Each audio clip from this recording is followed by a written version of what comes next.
So this is chapter 22 review. As with previous chapter, first few exercises involve nomenclature. It's under one, but actually 3 exercises. So to name these compounds, there are 3 lactones. I believe all 3 are lactones. Yeah. No, yeah. Okay, so yeah, that's why I thought. Last one actually is supposed to be lactam. And I was copying and pasting this to do it faster. And so I forgot to change this oxygen to NH. I will fix it. I will post revised version. But in the answers, it's correctly NH. So let's name each one. Less common nomenclature. IUPAC nomenclature names these compounds as ketones, cyclic ketones, cyclopentanones, cyclohexanones. And then substituent oxygen is oxa in a ring or aza for nitrogen.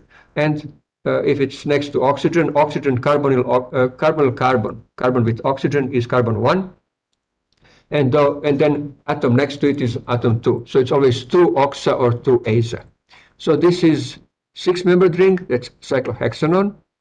Oxygen is replacing carbon 2, so it's 2 oxa. 2 oxa cyclohexanon. And then this is 1, 2, 3, 4. 4 methyl. So 4 methyl, 2 oxa cyclohexanon. Next compound is cyclopentanone. Again, 2 oxa. So this is 1, 2, 3, 4, 5. Actually, it should be 5. Okay, another error.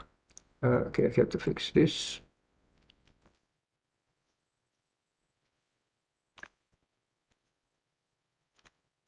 Substituent is ethyl oxy. So you can see why it's 5. 1, 2, 3, 4, 5. Because carbonyl carbon must be 1 and oxygen must be 2.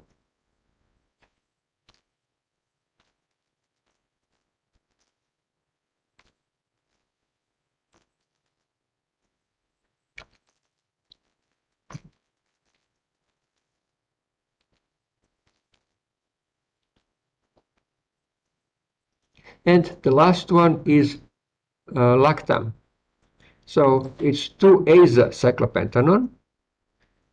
On carbon 3, so this is 1, 2, 3. On carbon 3 we have ethyl group, so it's 3-ethyl. And carbon 4, it's bromo. Bromo alphabetically comes before ethyl, so it's 4-bromo, 3-ethyl, 2-aza cyclopentanone.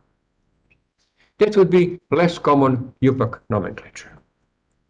More common nomenclature names these compounds descriptively as lactams or lactones. With oxygen, it's lactone. With nitrogen, lactam. And we consider what's the longest chain to name the acid. So 3, 4, 5 carbons, that's valeric acid. So it's valerolactone. And carbon next to oxygen, to carbonyl oxygen is alpha, then beta, gamma, delta. Delta carbon is bonded to oxygen, so it's delta valerolactone. On gamma carbon, we have methyl group, so it's gamma methyl delta valerolactone. On a test, you would simply write this as G and D, although most likely this would be a multiple choice question on a test. To avoid confusion with alpha, beta, gamma, and so on. Next one, 4 carbons longest chain, that's butyric acid, so butyrolactone. And then this is alpha carbon, beta, gamma. Gamma carbon is bonded to ring oxygen, that's gamma butyrolactone. And on alpha carbon we have ethoxy group. So alpha ethoxy, gamma butyrolactone. If it's multiple choice, then of course you should be concerned about similar names. For example, butyric acid is trivial name and should be used here as a root to derive name of butyrolactone. Butanoic acid is IUPAC. It's similar, but there is no such thing as butane lactone or butanolactone or something like that. And that would be common distractor, common wrong answer. And then the last one, a trick here is to identify the longest chain. So 1, 2, 3, 4, 5, 6. So that's capric acid. For acids such as capric, caprylic, caproic, I would write that down. I may not give you directly answer, but I may provide you, let's say acid with so many carbons name is capric, with so many caprylic, caproic, and so on, and then you would need to use appropriate. You would have to pick and choose if suddenly this comes up. As I told you before, you don't need to memorize that this is capric acid. So this would be 6 carbons, it's caprolactone. And then gamma carbon is bonded to nitrogen, that's gamma caprolactone. On beta carbon there is bromine, so beta bromo gamma caprolactone. As you can see, this nomenclature is a little bit odd. It cannot be reasoned out because it's convention. The only way you can do is memorize these rules, how they apply, and then apply it. Because there is no reason why this should not be beta bromo gamma ethyl butyrolactam. Actually, this should be lactam, not lactone. Okay, again, another error.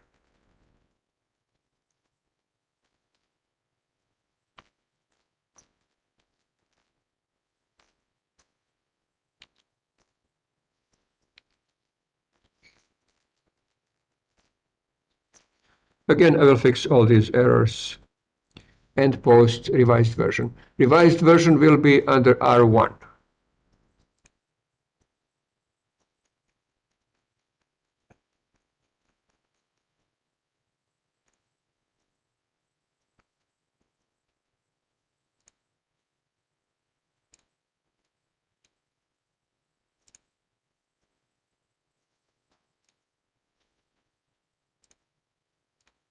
So this is correct.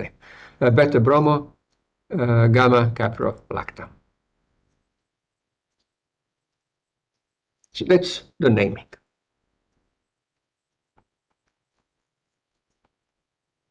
What is the product of the following reaction? So here you have reaction of an acyl chloride, and this is actually thiolate, sodium thiolate.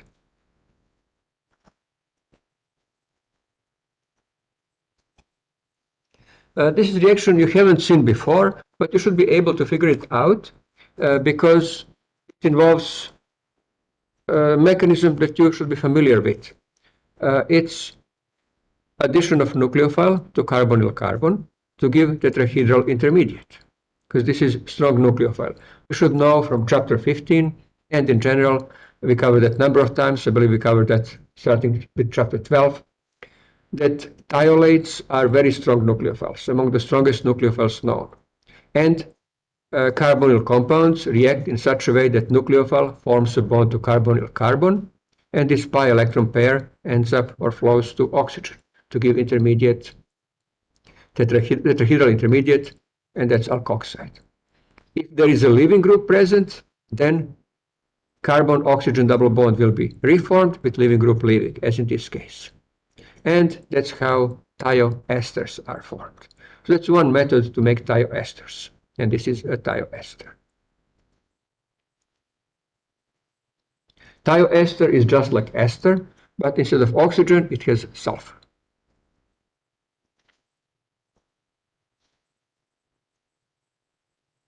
Next question, question number 3, is a little bit easier. What is the reaction? What is the outcome of this reaction where you have sodium carboxylate, sodium salt of this carboxylic acid, and bromocyclohexane? That's actually a simple SN2 reaction. This is a nucleophile, carboxylate anion is a nucleophile, and bromine is a leaving group in SN2 reaction. Simple backside attack gives ester. So that's another method to form esters. So these two questions, 2 and 3, are two reactions we did not cover, but those are kind of reactions you would be expected to reason out on an exam. Questions may be a little bit challenging, but still it's nothing extraordinary, nothing you couldn't figure out.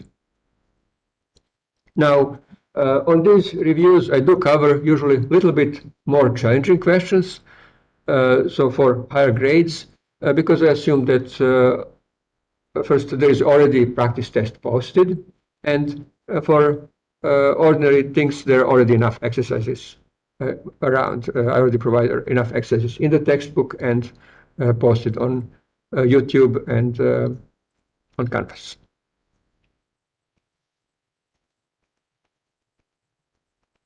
Any questions about anything so far?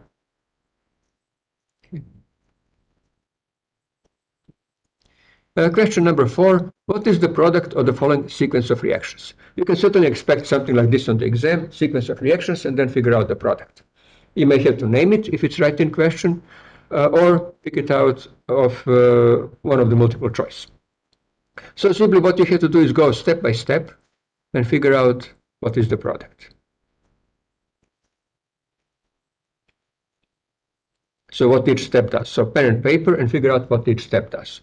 So first we are starting with carboxylic acid, cyclopentane carboxylic acid, and the reaction with phosphorus pentoxide and heat. That's a method to prepare anhydride. So that's the way to prepare anhydride from this acid. And this is anhydride.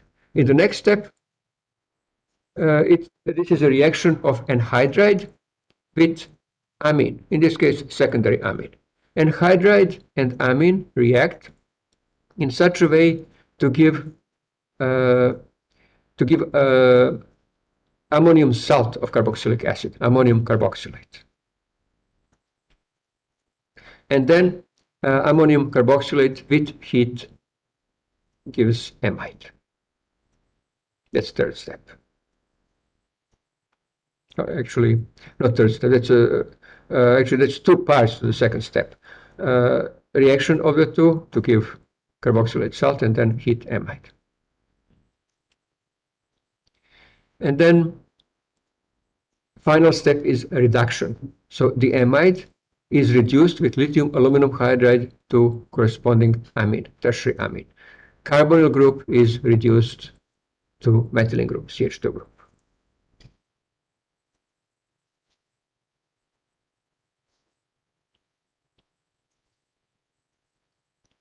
Okay. Any questions? See question number 5. Which reagent or reagents would accomplish the following transformation? So we need to go from this amide to nitrile. Now, first thought would be going from amide to nitrile, phosphorus pentoxide or something like that, where one would simply carry out dehydration, removal of water from amide to give nitrile. But actually, in this case, you cannot do that because that reaction works only for conversion of primary amides to nitriles. This is secondary amide. So secondary amide cannot be directly converted to nitrile. Instead, you have to hydrolyze it first. So it's a good idea to carry out acid hydrolysis to get corresponding acid, and then convert that acid to primary amide. So reaction with ammonia, with heat, converts acid to amide. And then amide can be converted to nitrile. Now, alternative method, again, this is something, so this is sequence that you should be able to reason out and come up on your own based on what we covered in the class. Again, if you're good at kind of generalizing what you learned in other chapters, you may figure out that there is an alternative method, that from carboxylic acid, you can convert carboxylic acid into tosylate, into good leaving group. And then reaction with ammonia under much milder conditions gives amide. You don't need this heating to 225. And then finally, of course, dehydration. So reaction with phosphorus pentoxide with moderate heating gives nitrile. So that was question number 5. Any questions?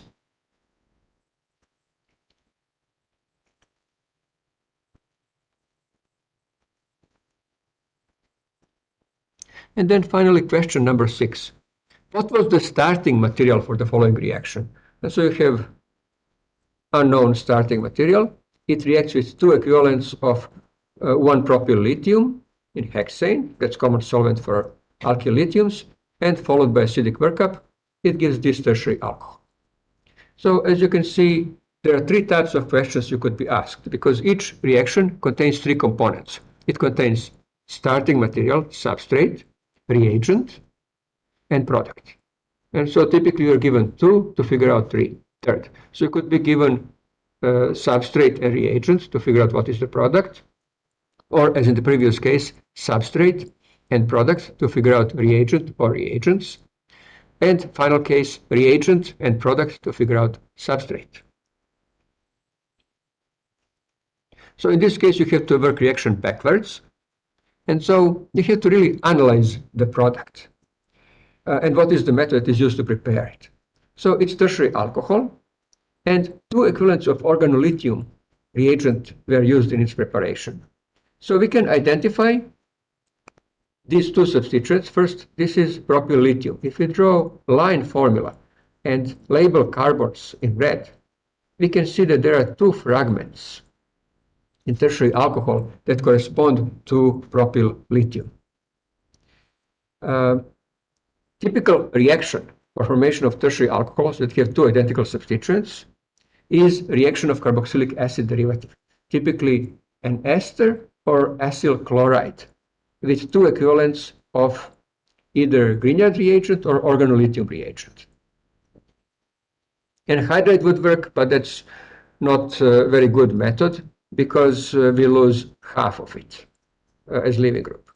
So here are possible answers. Here are possible compounds, because you see this is 3rd part that is left unaccounted for in blue. So that part has to be carboxylic acid derivative, suitable carboxylic acid derivative. So that has to be the skeleton. So as you can see, red parts, 2 red parts come from propyl lithium. And so how do we get blue skeleton? It has to be some carboxylic acid derivative.